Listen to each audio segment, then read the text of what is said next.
بسم الله الرحمن الرحیم. نن سبا زمون مسلمانان رونه هغه پر یو ډېر غټه ګناه کې اخته دي، خو هغوی ته دا پته نشته چې موږ څومره عظیمه ګناه کوو. ځکه هغوی ته د نبي کریم صلی الله علیه وسلم پیغامات هغه په پوره طریقې سره نه دي رسېدلي. نو موږ او تاسو له پکار دي چې موږ او تاسو خپل ځان د نبي علیه السلام د پیغاماتو نه خبر.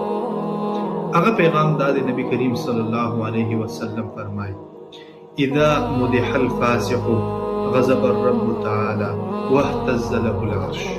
چې کله هم د یو فاسق او د فاجر سړي مدح وکړي شي، په دې باندې الله رب العالمین ناراضه کیږي، الله رب العالمین غصه کیږي، او د دې په وجه باندې دا دومره غلط کار دی، دومره د ګناه کار دی چې د دې په وجه باندې الله رب العالمین د عرش دا خوځېږي.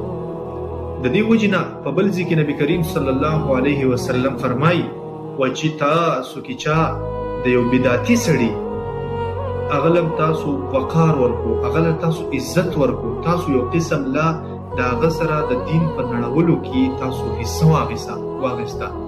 د دې وجې نه فاسق او فاجر سړی دا دې ته به د ذلت په نظر ګورې، دې ته په ښکته نظر ګوره، دا دته د ځان داسې ښکاره کا چې گویا ته د دې بالکل عزت نه کوي، وقار نه کوي.